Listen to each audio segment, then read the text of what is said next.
नमस्कार, मी सुमित शंकर सावंत आणि तुम्ही पाहताय TV9 मराठी। या बातमीपत्रात दिवसभरातल्या संपूर्ण वेगवेगळ्या 36 जिल्ह्यातल्या 72 बातम्यांचा आपण वेगवान आढावा घेऊया।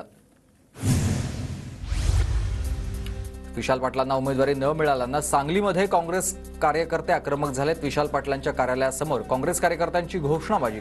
पाटलांनी अपक्ष निवडणूक लढवावी, कार्यकर्त्यांचा आग्रह। सगळ्यांना पुरून उरणार, आमचं काय चुकलं, आत्ता लढायचं आहे। विशाल पाटलांच्या कार्यकर्त्यांच्या सोशल मीडियावर या पोस्ट।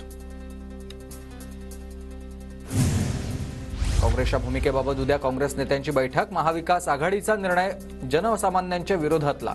शहर काँग्रेस जिल्हाध्यक्ष पृथ्वीराज पाटलांची प्रतिक्रिया। महायुतीच्या अमरावतीच्या नवेत आता उमेदवार आहेत नवनीत राणा आणि त्यांचा प्रचार सुरू झाला। LED स्क्रीनच्या माध्यमातून राणा गावोगावी आता प्रचार करणार आहेत। उपमुख्यमंत्री अजित पवारांच्या उपस्थितीत बारामतीत माजी पदाधिकाऱ्यांची बैठक। लोकसभा निवडणुकीच्या पार्श्वभूमीवर या बैठकीचं आयोजन। परभणी लोकसभेचे महाविकास आघाडीचे उमेदवार संजय जाधव यांच्याकडून गाव भेटी आणि प्रचाराचा सपाटा सुरू आहे। संजय जाधवांकडून नागरिकांना मतदान करण्याचं आवाहन। सोलापूरच्या फलटणमध्ये धैर्यशील मोहिते पाटलांनी घेतली रामराजे नाईक निंबाळकरांची भेट। रामराजे नाईक निंबाळकर यांच्या वाढदिवसानिमित्त दिल्यात शुभेच्छा। अकोल्यात काँग्रेसचे उमेदवार डॉक्टर अभय पाटलांना पेन्शनर्स संघटना आणि प्रहार जनपक्षाचा पाठिंबा। अकोल्यात तिरंगी लढत। नागपूर लोकसभा निवडणुकीमध्ये प्रचाराला वेग। तेली समाजाच्या 20 संघटनांचा गडकरींना पाठिंबा।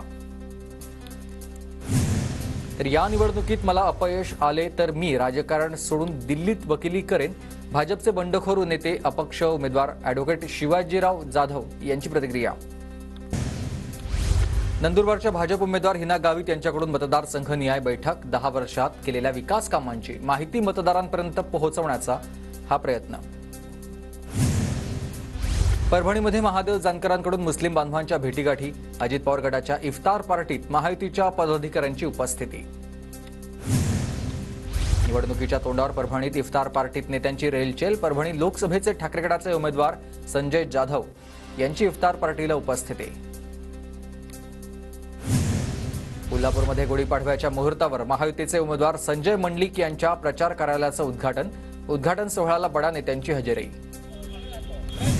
उद्या रामटेकमध्ये पंतप्रधान नरेंद्र मोदींची प्रचार सभा। रामटेकचे शिवसेनेचे उमेदवार राजू पारवे यांच्या प्रचारासाठी मोदींच्या सभेचं आयोजन। भंडारा जिल्ह्यातील वरठीमध्ये प्रफुल्ल पटेलांच्या उपस्थितीत महायुतीची जाहीर सभा। उमेदवार सुनील मेंढेंना निवडून देण्याचं पटोलेंचं जनतेला आवाहन। 12 एप्रिल रोजी पालघरमध्ये आता उद्धव ठाकरेंची तोफ धडाडणार। बोईसर तारापूर रस्त्यावरील आंबटगोड मैदानावर जाहीर सभा होणार आहे। वर्धा मतदारसंघामध्ये महायुतीचे उमेदवार रामदास तडस यांच्या सुनेचं नामांकन अर्ज कायम। पूजा तडस यांच्याकडून अर्ज मागे न घेण्याचा निर्णय। वर्ध्यातून 24 उमेदवार निवडणुकीच्या रिंगणात। साताराच्या कराडमध्ये शंभूराज देसाईंच्या उपस्थितीत महायुतीचा संवाद मेळावा। महायुतीतील घटक पक्षांचे पदाधिकारी उपस्थित होते। नागपुरातील शोभायात्रेत उपमुख्यमंत्री देवेंद्र फडणवीस सहभागी। अभिनेत्री प्राजक्ता माळीचा देखील सहभाग पाहायला मिळाला। खासदार सुप्रिया सुळे यांनी उभारली गोविंद बागेमध्ये गुढी। पती सदानंद सुळे, कन्या रेवती सुळे यांच्याच बरोबर गुढी उभारून गुढीपाडवा सण साजरा केला। सिंधुदुर्ग जिल्ह्यात गुढीपाडव्याचा सण मोठ्या उत्साहात साजरा। खासदार विनायक राऊतांनी मालवणमधील तळगाव निवासस्थानी गुढीपाडवा साजरा केला। जळगावच्या मुक्ताईनगरमध्ये एकनाथ खडसेंनी सपत्नीक उभारली गुढी। गुढीपाडव्याच्या खडसेंनी दिल्यात शुभेच्छा। जळगावच्या जामनेरमध्ये गुढीपाडवा आणि नवीन वर्षाच्या पार्श्वभूमीवर राष्ट्रीय स्वयंसेवक संघाच्या वतीनं पथसंचलन करण्यात आलं। पथसंचलन मध्ये गिरीश महाजन देखील सहभागी झाले।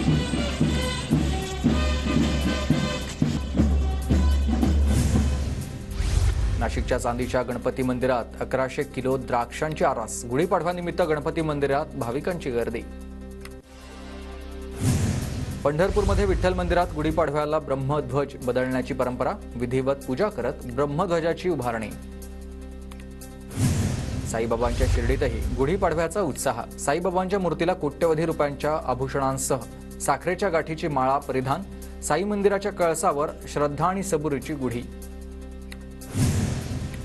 धाराशिवमध्ये तुळजाभवानी मातेच्या मंदिरात गुढीपाडवा सण साजरा. तुळजाभवानी देवीच्या मंदिर कळसावर उभारली गुढी. शिवकालीन दागिने घालत देवीची अलंकार पूजा. बीडच्या परळीतील वैद्यनाथ मंदिरामध्ये भाविकांची गर्दी. गुढीपाडव्यानिमित्त मंदिर परिसर भाविकांनी दुमदुमला. पुण्यात दगडूशेठ गणपतीच्या दर्शनाला भाविकांची गर्दी. गुढीपाडवा आणि मराठी नववर्षानिमित्त पहाटेपासून मंदिरात भाविकांच्या रांगा. दगडूशेठ गणपतीला आकर्षक साखरगाठींचा हार. पुण्याच्या राजगुरुनगरमध्ये पुस्तक मैत्री गॅलरी इथं विद्यार्थ्यांनी पुस्तकांची गुढी उभारली. वाचनात गोडी निर्माण व्हावी यासाठी विद्यार्थ्यांनी उभारली गुढी. जेजुरीच्या खंडोबा देवाच्या गडावर गुढी उभारून नववर्ष साजरं. साखरेच्या गाठी अर्पण करत जेजुरी देवस्थानकडून नववर्ष साजरं. नांदेड जिल्ह्यातील कोल्हे बोरगावात गुढी पाडव्याला दोरी ओवळण्याची अनोखी परंपरा. या दोरीचा वापर वर्षभर शेती कामांसाठी केला जाणार. पुण्यात विवाह निमंत्रण पत्रिका व्हायरल. लोकसभेच्या मतदानाला निमंत्रण देण्यासाठी चिरंजीव मतदार आणि ची चौका लोकशाही अशा आशयाची पत्रिका. या अनोख्या पत्रिकेतून मतदारांना करण्यात आलंय मतदानाचं आवाहन. पुण्यातील भोरच्या बालवाडी जिल्हा परिषदेच्या शाळेत पुस्तकांची गुढी उभारून नवीन वर्षाचं स्वागत. शिक्षक आणि विद्यार्थ्यांनी 251 पुस्तकांची गुढी उभारून पूजन केलं. जळगावच्या जामनेरमध्ये मंत्री गिरीश महाजनांच्या हस्ते गाव गुढीचं पूजन. मोठ्या संख्येनं नागरिकांची उपस्थिती. गाव गुढी पूजनाची अनेक वर्षांची परंपरा. राज्यात किनारपट्टी वगळता पुढील 3 दिवस हलक्या सरींची शक्यता. पुढील 5 दिवस तापमान 1 ते 2 अंश सेल्सिअसनं कमी होण्याची शक्यता. वर्ध्यात अवकाळी पाऊस. गारपिटीमुळे उन्हाळी पिकांसह अन्य पिकांचं नुकसान. नुकसानीमुळे शेतकरी हवालदिल. परभणीच्या गंगाखेडमध्ये दुपारच्या सुमारास अवकाळी पावसाच्या सरी कोसळल्या. उकाड्यापासून बेजार. नागरिकांना काहीसा दिलासा मिळाला. वाशिमच्या मोरपीर रिसोड मालेगाव तालुक्यात वादळी वाऱ्यासह अवकाळी पाऊस. पावसासह गारपीट. उन्हाळी पिकांचं काही प्रमाणात नुकसान. जळगावच्या जामनेरमध्ये अवकाळी पावसाची हजेरी. रब्बी हंगामातील गहू हरभऱ्यासह इतर पिकांचं नुकसान. नागरिकांना उकाड्यापासून काहीसा दिलासा. अमरावतीच्या चांदूर बाजार तालुक्यात गारपिटीसह वादळी वाऱ्याचा पाऊस. गहू संत्रा कांदा पिकांचं अतोनात नुकसान. आमदार बच्चू कडू यांच्याकडून नुकसानीची पाहणी. रत्नागिरीच्या मंडणगड तालुक्यात पाणी टंचाई. तालुक्यातील 7 गावांमध्ये 40 वाड्यांमध्ये पाणीबाणी. तुरीचे दर 12,000 रुपये प्रति क्विंटलवर. तुरीच्या दरात एप्रिलमध्ये 2,000 रुपयांची वाढ. जून जुलैमध्ये तुरडाळीच्या दरात वाढ होण्याची शक्यता.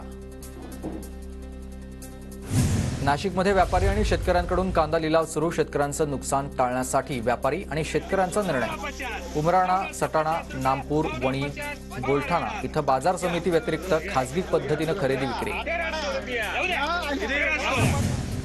नांदेडमध्ये हिरव्या मिरचीची आवक झाल्यानं मिरचीच्या दरात वाढ. मिरचीचा दर आता 100 ते 120 रुपये किलोवर. शेतकऱ्यांना दिलासा. साताराच्या कराड उत्पन्न बाजार समितीत गुढीपाडव्याच्या मुहूर्तावर गुळ सौदे. गुळाला कमाल 4,175 रुपये प्रति क्विंटल दर तर सरासरी 3,800 रुपये दर मिळालाय. मुख्यमंत्री ग्रामसडक योजनेतून मंजूर होऊनही परभणीतील सावंगी नदीवरील पुलाचे काम 4 महिन्यांपासून रखडलंय. ग्रामस्थांचा सार्वजनिक बांधकाम विभागात आंदोलन करण्यात इशारा आहे. प्रलंबित वेतन आणि भविष्य निर्वाह निधीसाठीचा शिल्लक 6 कोटींचा निधी परत केल्यानं जळगावातील शिक्षक आक्रमक शिक्षकांचा शिक्षण विभागाच्या अधिकाऱ्यांना घेराव. नंदुरबारमध्ये निवडणुकीच्या पार्श्वभूमीवर शिक्षकांना प्रशिक्षण. ईव्हीएम मशीन आणि व्हीव्हीपॅट मशीन हाताळण्याबाबत मार्गदर्शन. जळगाव आणि रावेर या दोन्ही लोकसभा मतदारसंघात 18,553 कर्मचाऱ्यांना मतदान विषयक प्रशिक्षण. प्रशिक्षणामध्ये अनुपस्थिती असलेल्या 1,410 कर्मचाऱ्यांना कारणे दाखवा नोटीस.